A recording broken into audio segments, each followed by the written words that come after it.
Liberal women lonelier, more unhappy than conservative counterparts. From the American Family Survey. Well, we knew that, didn't we? But if you have an ideology that lies to you and tells you that even though you're one of the most privileged people that's ever existed on Earth in the entire history of humanity, but still tells you that you're oppressed all the time and you have to be constantly turning over rocks and pebbles and grains of sand looking for the oppression that happened to you, that's going to make you unhappy. But what are they saying here? Only 12% of liberal women between the ages of 18 and 40 reported feeling satisfied with their lives, compared to 37% of conservative women who said they felt the same way. I mean, it's lower than it should be for conservative women as well. But 12% of liberal women? So that's like just over 1 in 10 liberal women are not happy with their lives. That's not good. Results revealed that liberal women are nearly 3 times more likely than conservatives to report experiencing loneliness at least a few times per week. Marriage rates are also higher among conservative women. Liberal women reported being married at a rate of 31%, while conservative women reported being married at a rate of at least 51%. So you also have an ideology that tells you that if you get married and have kids and a family and a traditional life, you're a loser. And that's so lame. And you should be partying and discovering yourself. And let me show you something. So this is from Everyday Feminism. And they've got some advice, some terrible advice for women. Let's see, if everyone reading this gave $12, we could raise enough money for the entire year in just one day. No.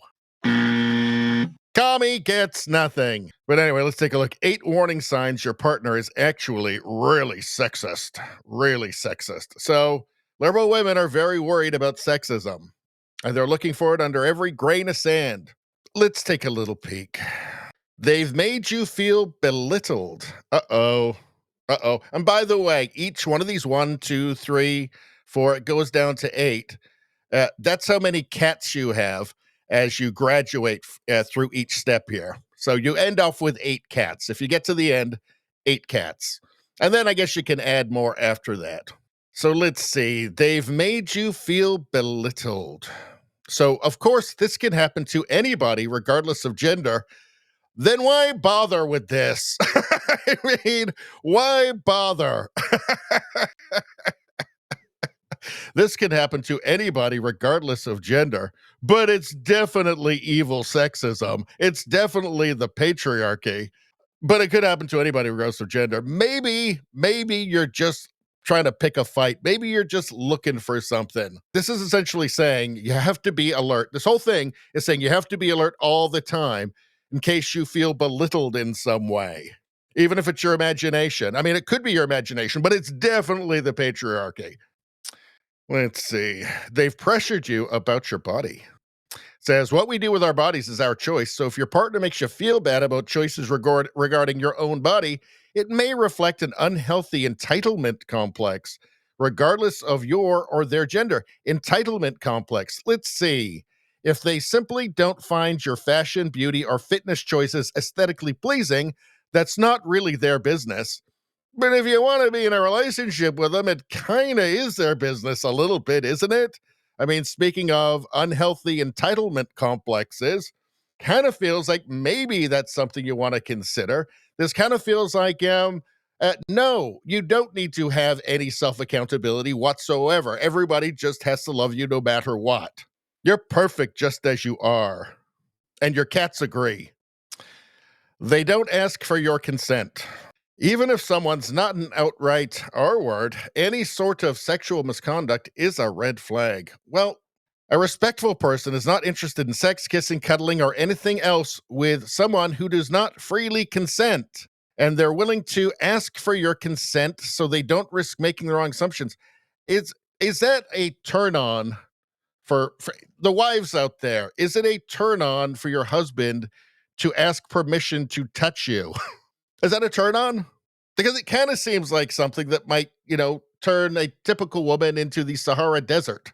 So is this is the future? This is the future. No wonder these women are depressed. This is the future? Why is 50 Shades of Grey the biggest selling book in history? It sold more copies than like the Bible. Because was there a lot, I never read it, but considering the subject matter, I don't think there was a lot of asking for consent going on in that. Probably best, good idea. Probably just have lawyers in the room with you every time. I'm starting to see why these liberal women are depressed. They pride themselves on being a nice guy. Now, she can't bring herself to actually say it accurately, but she means male feminist. And we don't really have to go any further than that. Let's see. They make assumptions about you. Let's see. Relationships are about getting to know each other on a profound, intimate level, making gender-based assumptions in pieces. Okay, just become a lesbian already, please. We see where this is going.